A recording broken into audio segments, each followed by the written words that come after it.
The Ukrainian President Volodymyr Zelensky has been involved in a car crash in Kiev. Our correspondent Hugo Bechega can tell us more. Hugo, how is he?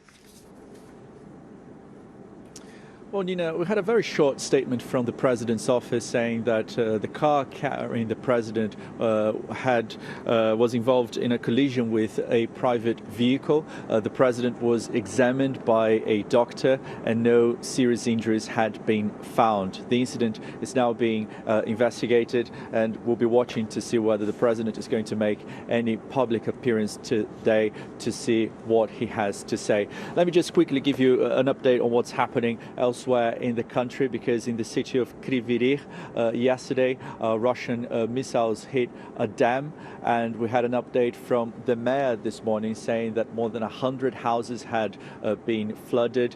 Many parts of the city remain underwater. Residents had to be evacuated last night, but he said the situation was under control. Now, President Zelensky is from this city, and last night he said this was a vile act by Russia. He said the dam was of no military interest, and there was a strong tweet from the foreign minister here saying that Russia is now at war with Ukraine's infrastructure and civilians, as Russia is unable to defeat the Ukrainian army on the battlefield. President Putin admits China has concerns about the war in Ukraine as he meets President Xi Jinping for the first time since the invasion. And Russia's President Putin has made his first public admission of differences with his key ally, China.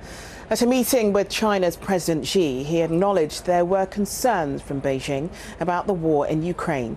It comes as a Ukrainian counterattack has reclaimed large areas of territory from Russian forces in recent days. Robert Moore reports. Amid the significant military reversals in eastern Ukraine, President Putin arrived in Uzbekistan for a summit that is aiming to deepen Moscow's alliance with China. Now clearly a lifeline for the Russian leader. President Xi himself joined the summit, a rare visit overseas, suggesting that China remains committed to backing the Kremlin diplomatically. But there are also clear hints that Beijing has mounting concerns about Ukraine. At their meeting, the first since the beginning of the war, Putin promised he would address those concerns.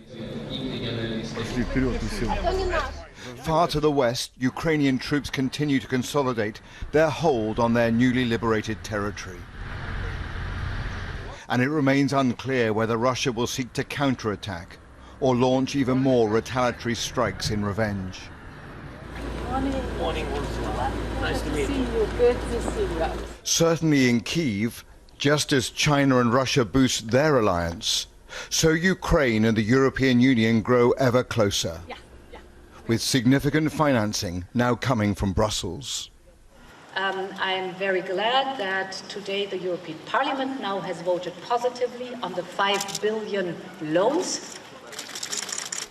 In this bitter conflict, alliances for both sides are suddenly gaining new prominence. A hand gesture telling the world where Ukraine sees its future. Robert Moore, ITV News.